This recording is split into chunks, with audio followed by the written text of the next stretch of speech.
And today's speaker, I'm very happy to introduce Dr. Michel Gygax from the University of Bern, Switzerland.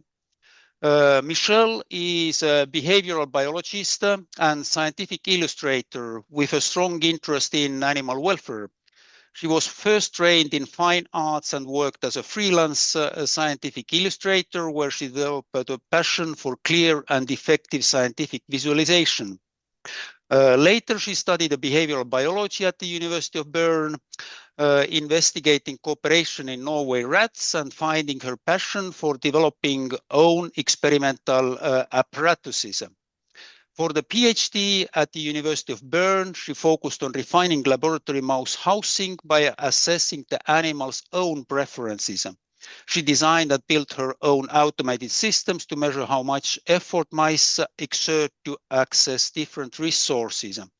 And she completed her doctorate just very recently in March 2026 and is currently working freelance while seeking opportunities as a behavioral scientist in animal welfare or related fields. So audience, please pay attention. And now it's your turn. Michel, please, we're looking forward to your talk about refining housing for laboratory mice. Great, thank you for the introduction. Can you see the screen? I shared it again. Yes, we can. Okay, perfect. So I structured this talk into two parts because I hope this would make the narrative a bit more clear, because it's basically my whole PhD topic. So with this, let's dive right in. So for researchers, caring for animals is not only important for scientific reasons, as you may know, but also for ethical ones. We can only maintain public trust in science if we treat animals with dignity and respect. But treating animals with dignity and ensuring their well-being is actually the law in Switzerland. And as far as I know, Switzerland is one of the only countries in the world where it is mandatory to respect the animal's dignity. This is required by our so-called Swiss Animal Welfare Act. I have it here on this slide, and it basically says that the well-being of an animal only exists if husbandry and feeding are such that the bodily functions and the behavior of the animal are not disturbed, and no excessive demands are made on the capacity of the animal to adapt. If species-specific behaviors within the limits of the biological capacity to adapt is guaranteed, the animal is clinically healthy and free of pain, suffering, harm, and anxiety. However, in research, this may not always be the case, because animals may get sick or be in pain and sometimes even suffer. And that is why it is very important to go through a harm-benefit analysis before every experiment, so that we can ensure that the benefits always outweigh the possible harms. And this is also where the 3 R's come in, which you probably all know. And they stand for replace, reduce, and refine. Replace usually indicates that we should replace animals whenever possible and use alternative methods. Reduce means that our experiments should be designed and analyzed in such a way that the smallest number of animals possible can be used. And refine means that procedures and housing should be refined to minimize pain, distress, and discomfort. If replacement and reduction are no longer possible, refinement becomes of the utmost importance. When we think about refinement, we often think about how to refine our experimental procedures, but it should actually go far beyond that. Most research animals spend most of their lives housed outside of the experiments, such as during breeding, rearing, and periods before and after the experiment, so that a lifetime housing of an animal can have a huge effect on its welfare. But what is welfare exactly?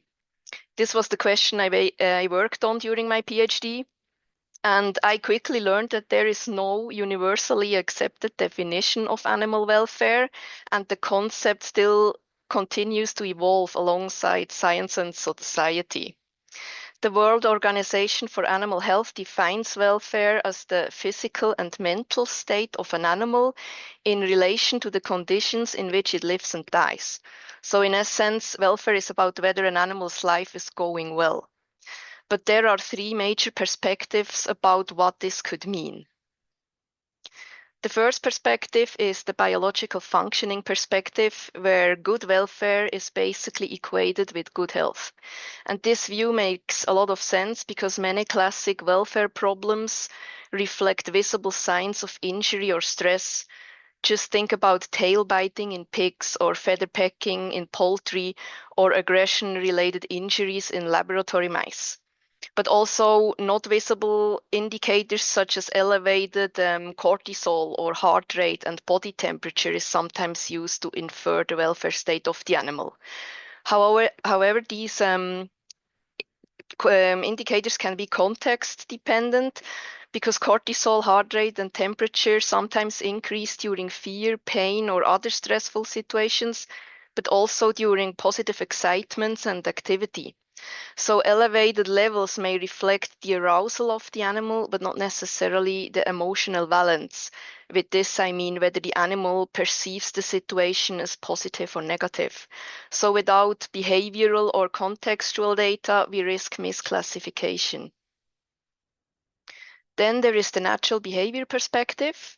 Here, good welfare is usually associated with whether the animal is able to perform natural behaviors, and poor welfare with restricting natural behaviors and the emergence of abnormal behaviors, such as stereotypies. Stereotypies are abnormal repetitive behaviors without any apparent goal or function, like the ones you may have seen in zoo animals before when they trace the same route again and again. And natural in this context often means species-specific behaviors, which we would expect to see in wild relatives of the captive animal. And with this definition, there is actually a problem, in my opinion, because not all natural behaviors are positive in captivity. Think about predator evasion, for instance. This is a completely natural behavior, but it is usually linked to fear and anxiety, so we shouldn't present predators to our captive animals just so they can show this behavior. Also, some abnormal behaviors that pets may show towards their owners, for instance, they may be perceived as positive by the animal. So it all depends on how it makes the animal feel to show this behavior. And therefore, science has increasingly started to incorporate the animal's affective state or feelings when defining its welfare in recent years. So now we're not only asking, does the animal function well or does it behave normally, but how does it feel or what does it even want? And I found this perspective rather useful because to me, as an evolutionary biologist, it integrates biological functioning, behavior, and affective state into one. From an evolutionary point of view, animals should have evolved to choose environments that are good, meaning they support their fitness by allowing normal behaviors and normal functioning, and avoid situations or environments that are bad. So when animals make choices, they provide direct evidence of what they find good or bad. And it doesn't only focus on avoiding negative stages such as pain, suffering, and harm, but also on allowing positive states and thereby improving the animal's overall quality of life. And I think understanding how to improve an animal's quality of life is actually central to meaningful refinement in research, especially given the scale of research animals we use every year. Here in the table on the left side, you can see the most recent statistics on animals used in research I found from Europe. It is from 2022. And you can see that we used about 8.4 million animals, and most of them were mice. And on the right side, you can see the same for Switzerland only. And you don't have to read the labels on the sides, but you can see that the bars indicate the different animals, and the lowest bar, the ones on the bottom, are mice. So in Switzerland, this looks very similar. We use a lot of mice. So focusing on mice makes sense because refining their housing would affect the majority of research animals used. But in Switzerland, there was actually another reason why people started suddenly thinking about refinement and why they financed my research. And that is that in Switzerland, there is a huge difference in what we must provide to mice, depending on whether they're kept as lab animals or as pets. And this difference is most striking in how much space we have to give the animals. You can see here pet animals need to be provided with a lot more space per animal compared to laboratory animals. But there is also a difference in the enrichments we have to give them. And this discrepancy has caused a nationwide debate about whether laboratory housing is even adequate to guarantee welfare if pet mice have to be kept in such different conditions. So I wanted to know what the science say about this. And when I looked through literature, it became apparent that modern lab cages seem to prioritize standardization, hygiene, and cost efficiency over behavioral expression. And then there is only like a minimal floor area that is required and only very, very limited resources. And when we compare animals housed in normal laboratory cages to more enriched mice, relative to mice in more complex housing, mice in standard housing are often cold stressed because labs are too cold and suitable substrate to keep warm is missing. They have higher disease morbidity and mortality. They show social stress and aggression.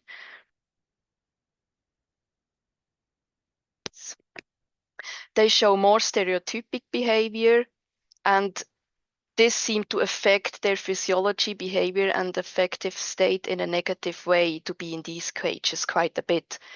And that, of course, is not only a welfare issue, but it makes these mice also a bad model organism because it affects research data that we derive from them.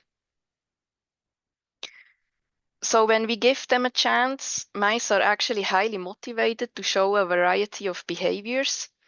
And they even pay costs or take risks to access more complexity and resources.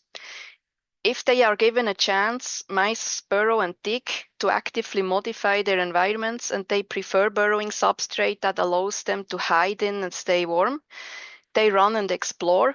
As nocturnal prey animals, activity would be shaped by resource availability and risk, so they have to be quite active. They are also very agile climbers and explore vertical and horizontal spaces quite readily. And as rodents, they have continuously growing incisors, so gnawing behavior is essential and also important for their dental health. And they also prefer space because they like to segregate their territories into clean or dirty areas. And it helps them control proximity to others, especially when aggression within the group occurs. So we know that conventional housing can restrict behavior and negatively affect welfare, and the mice seem to want more complexity, but practical constraints in laboratories, of course, limit what can be meaningfully implemented. Therefore, we need to know what is the most important thing. Previous studies have rarely directly compared multiple resources or quantified how much the mice actually want them. So the gap that I was trying to fill with this research was not whether enrichment matters, but what enrichment matters the most from the mouse's own perspective. Okay, that brings me to the first part. This study was called Rattling the Cage, Behavior and Resource Use of Mice in Laboratory and Pet Cages, and it was published in Applied Animal Behavior Science. As a first step before putting any resources under test and test them for their perceived value, we needed to know which resources to even put under test, because there is a lot of stuff commercially available and much of it was never tested before, so we didn't really know whether the mice themselves would even use it. So we conducted this exploratory study to have the animals show us which resources would make sense. Therefore, we had to house mice in extensively furnished conditions, like we would a pet mouse in Switzerland, to give them as much choice as possible. The aims of these studies were firstly to compare the behavioral repertoires of mice housed in either lab or pet cages, and secondly, to assess the use of space and resources in vastly furnished pet cages. We used 64 mice of both sexes and 2 very common laboratory mouse strains, the inbred C57BL6 strain and the outbred Swiss strain, and we housed them in groups of either 3 or 5 individuals to improve the generalizability of the results. The mice were housed in either standard laboratory conditions as required by the Swiss law, as you can see here, or in vastly enriched pet cages. In the minimum laboratory conditions, we based this on our law, and in the pet cage, we based the housing conditions on what is considered to be ideal by Switzerland's largest animal protection organization, the STS, Schweizer Tierschutz. And in lab cages, therefore, we provided the mandatory bedding on the floor, as well as the mandatory nesting material, which is a cotton nestlet and shredded paper, a gnawing stick, a commercially available mouse house, and a red tunnel that we used to handle the animals. In the pet cages, we also provided all of these resources, but additionally also provided a variety of toys that were suggested by the STS to be good for mice.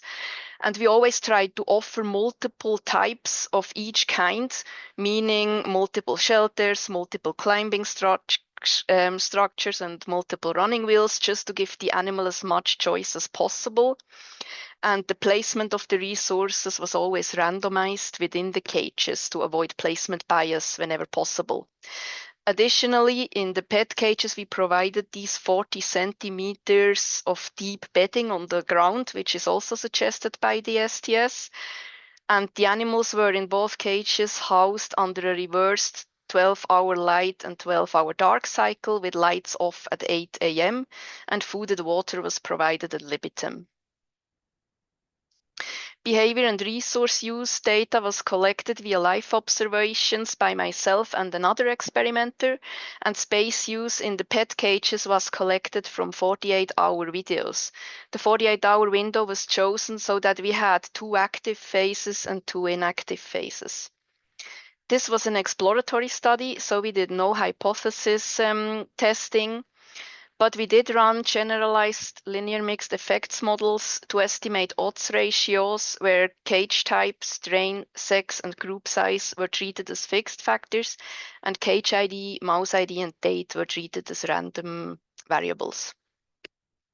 We established the ethogram for behavioral observations during a 4-week acclimatization period before data collection started. And here you can see the behaviors that we collected in this study.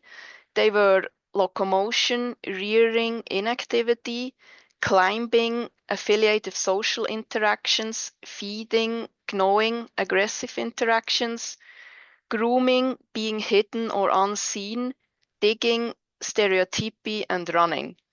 As a part of my PhD thesis, I illustrated all these behaviors, and you can see some of them like here throughout this talk, but if you want to see them all, you have to read my thesis.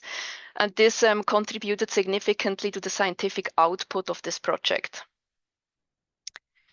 Okay, let's come to the results. So in this graph here, you can see on the y-axis the percentage of behaviors observed, and on the x-axis the behaviors that we were counting. And behaviors in laboratory cages are depicted in beige and behaviors in pet cages in blue. And as you can see here, mice in pet cages showed a lot more locomotion, running, digging, gnawing, and being hidden in the deep bedding compared to mice in lab cages, whereas the mice in lab cages showed a lot more climbing, rearing, and stereotypy compared to the mice in pet cages. And running was exclusively observed in pet cages, and stereotypy was exclusively observed in laboratory cages. Here we have the same graph, but this time on the x-axis you have the different resources the mice interacted with. And we can see that besides being hidden in the deep bedding, mice in pet cages spent most of their time on the disc-shaped running wheels and the elevated shelves. And the mice in laboratory cages spent a lot of time climbing on the cage grid. they did not interact a lot with the provided mouse house or the red tunnel that we used for handling. Then when we looked more closely at the space use in the pet cages, just to know which areas that the mice would like the most, you can see in this plot the percentage of mice visible in each area, and on the x-axis you have the areas, and I split the data here into the dark phase, which was their active phase, and the light phase, which was their inactive phase. You can see that in both phases they spent a lot of time in the deep bedding, but during their active phase, they spent a bit more time on the elevated shelves or the area above the elevated shelves, as you can see here in this little drawing. So when we sum this all up, what we observed was that overall the activity in both cage types was very comparable, but the behavioral patterns that we observed differed. In pet cages, there was more locomotion, more running, and more time spent in the deep bedding. And in the laboratory cages, there was more grid climbing, rearing, and stereotypies. From literature, we know that both the use of suitable substrate and wheel running and locomotion have been associated with improved physiology. Whereas rearing and climbing have been associated with inadequate environments because these behaviors likely reflect escape attempts. And stereotypies were said to indicate chronic frustration and affect mouse welfare. Then when we looked at the space use in the pet cages, we saw that the pet cages promoted the use of the deep bedding because they had so much available, but also the use of the running wheels and the elevated structures. And mice spent most of the light and much of the dark phase underground and used the deep bedding extensively as refuge, a lot more so than the other available shelter types. And we assume that adequate substrate likely supports thermoregulation, which is also consistent with literature, but it also seems to give them control over their environment because they can build their own burrows, as you can see here on the red picture. And as for the running wheels, we also saw that they were running on these wheels a lot, more so than on the other wheel that we provided. And from literature, we know that running seems to be a highly motivated but also rewarding behavior in mice.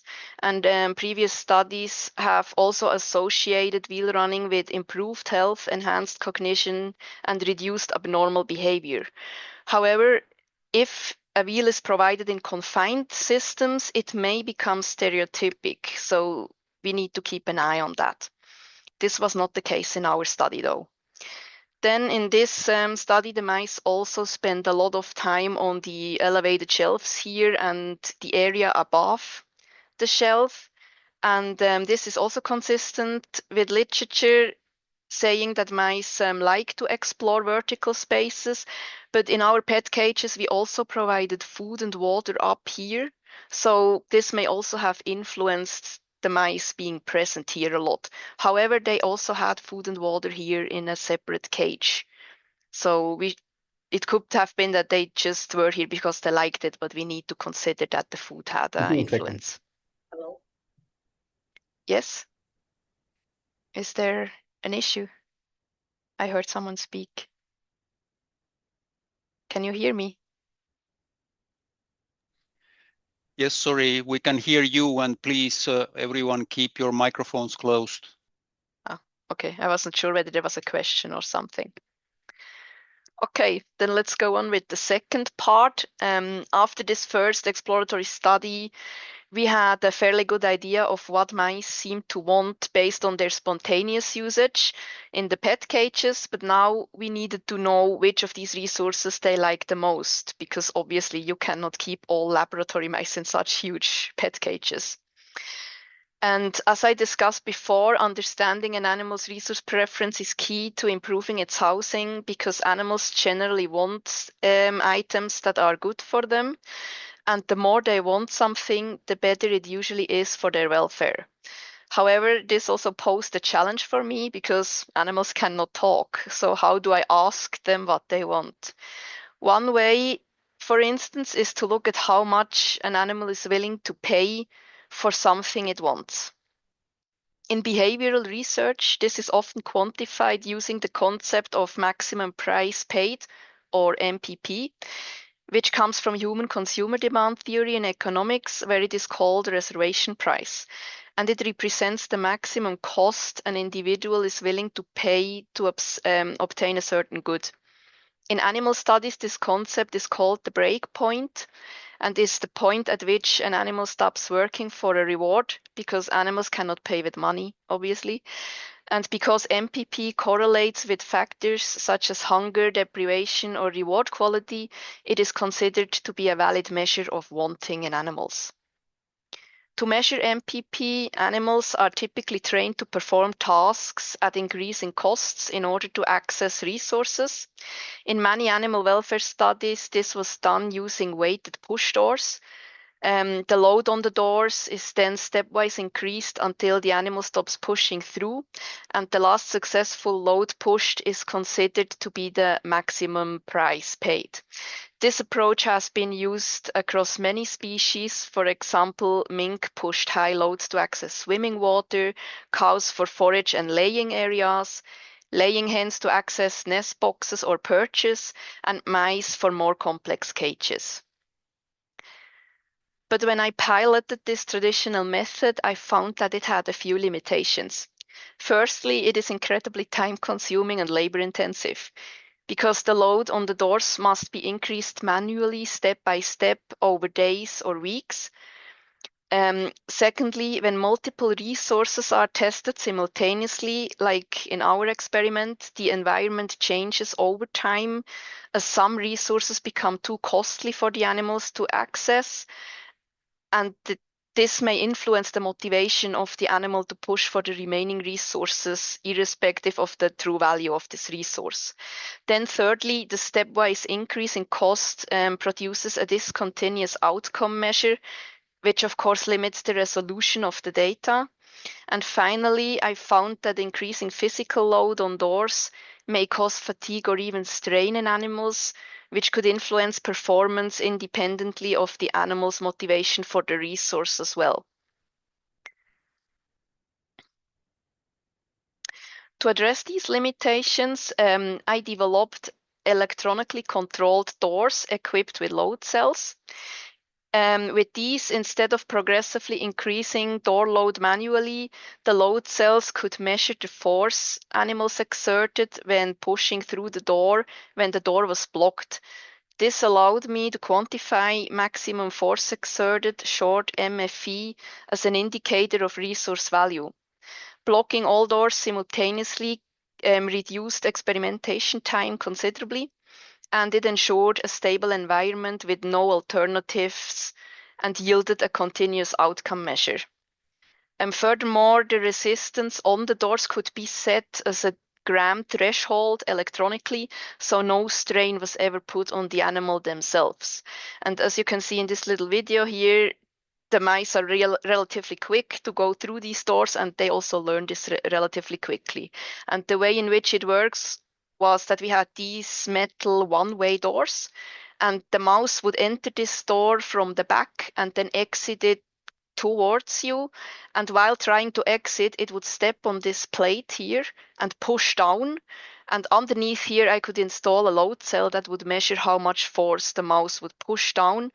And I could then set a threshold, let's say 20 grams, and as soon as the mouse reached these 20 grams, the door would open with no strain at all, and the mouse could just go out. This system also automatically recorded entry attempts when the access was blocked. So we wanted to also investigate whether persistence at the blocked door may be a suitable proxy for resource value or wanting as well, because it is quite difficult to build doors like that, and to really refine housing, we are always in need of more and also validated proxies. And previous studies suggest that such unrewarded attempts might reflect resource value, because in calves that were weaned off milk, The attempts to access a milk drinker actually increased depending on the level of their food deprivation. So the hungrier they were, the more often they would try to get food, even if it was unrewarded. The main research question in this study was which resource laboratory mice value the most, as measured by maximum force they exert to access the resource when the door were blocked. And we wanted to also investigate whether the number of attempts at blocked doors could serve as a suitable proxy for resource value. In addition to assessing resource value, we also investigated 2 exploratory questions because we wanted to know how maximum force exerted when measuring during a blocking period would fare compared to the traditional method where the load is increased in steps and the environment changes. Therefore, the study expanded into an additional exploratory part where we investigated first whether access to alternative resources affects force exerted to access a blocked one, and second, how maximum force exerted as a continuous measure compares to MPP as a discontinuous measure.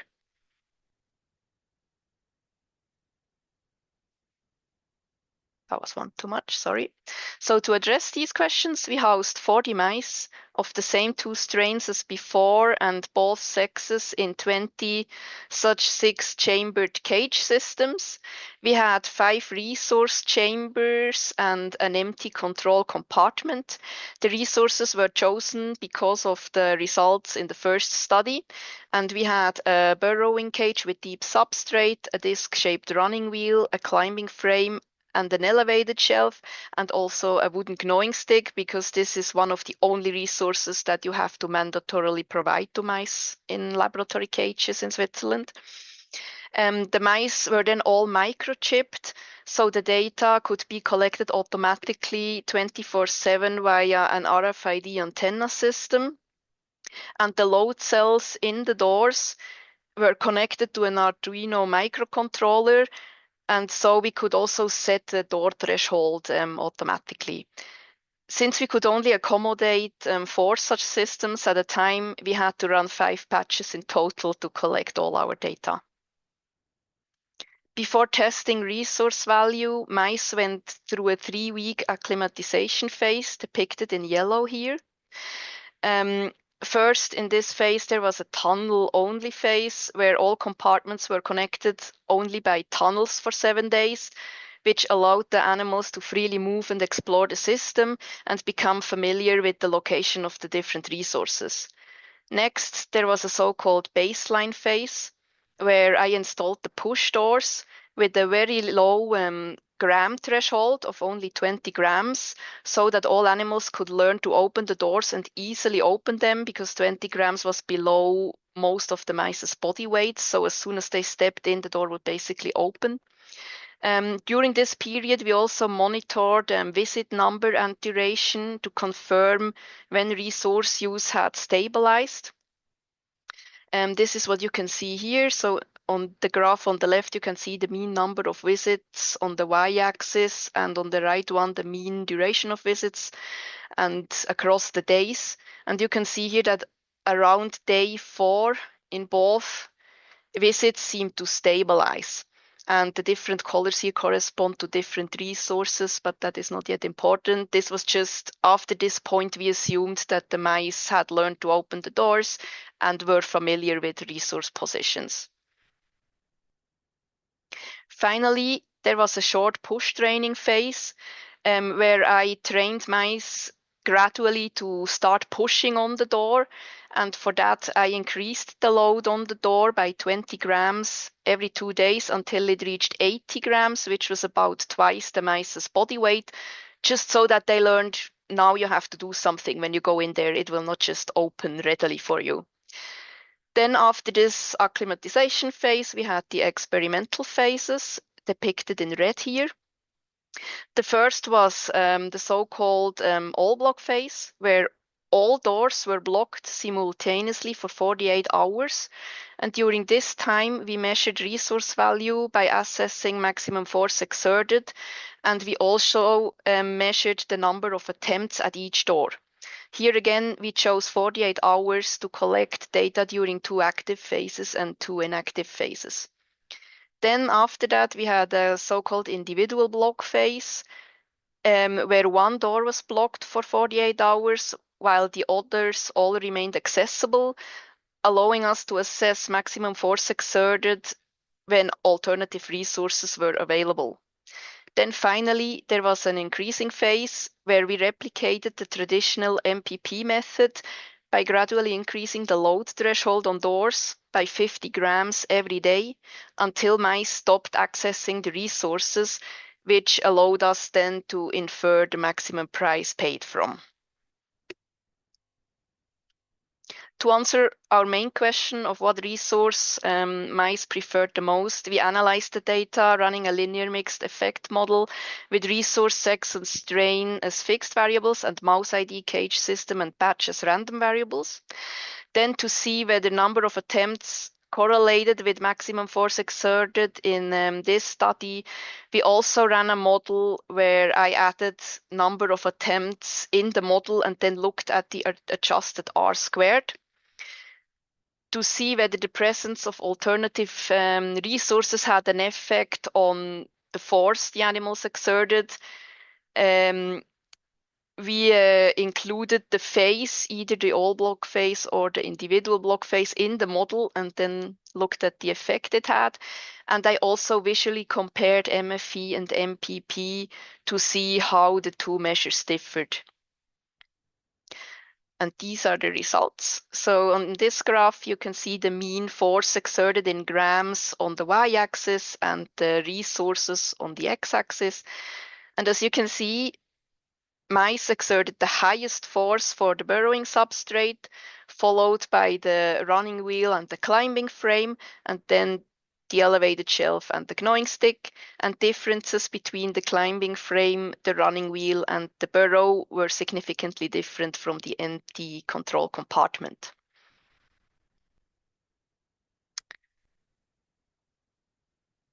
Then in this plot here, you can see the correlation between number of attempts and the maximum force exerted.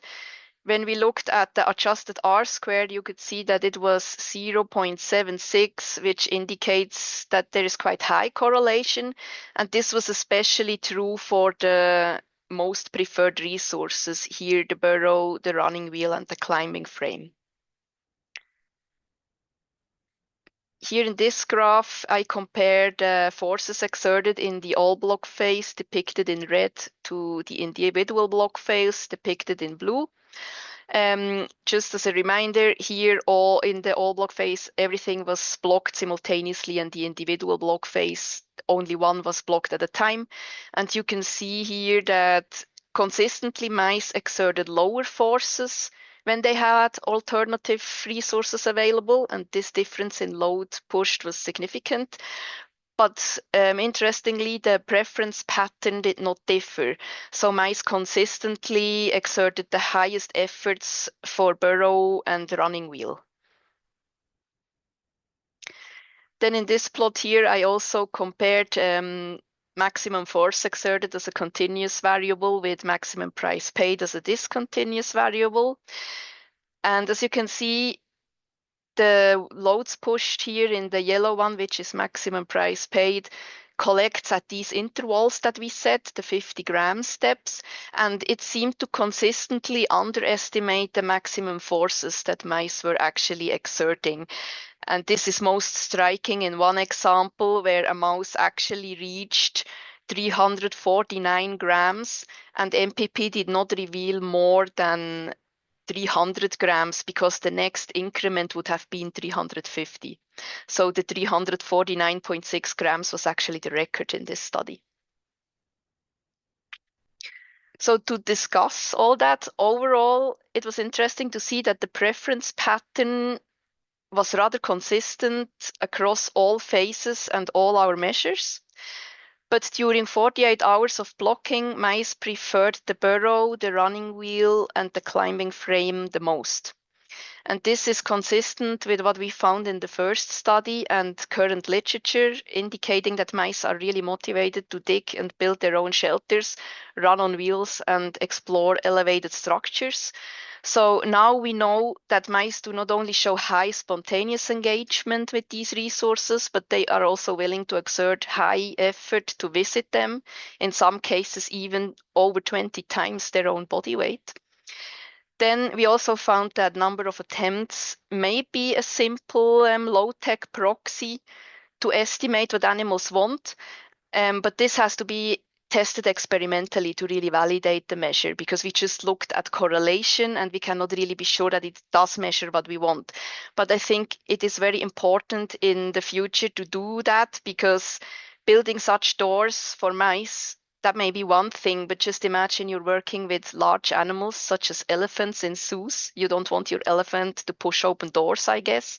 But also other animals that cannot push open doors, like maybe birds or fish. So in these cases, we really need suitable proxies that can be implemented to refine their housing as well. Overall, I think that my work demonstrates that deep bed opportunities for locomotion, running, and exploration are not only optional luxuries, but are highly valued by laboratory mice. And in addition, I also think the second study highlights that that motivation-based measures have a lot of strength. And if we measure things like effort animals invest, this can allow us to ground refinement strategies in the animal's own perspective and make refinement also meaningful, which is very important. So with this, I want to thank everyone who was part of this study and supported me, but also the animals that participated, because without them and their hard work, literally hard work, it would not have been possible. And I also thank you all for listening, and I would now answer all your questions.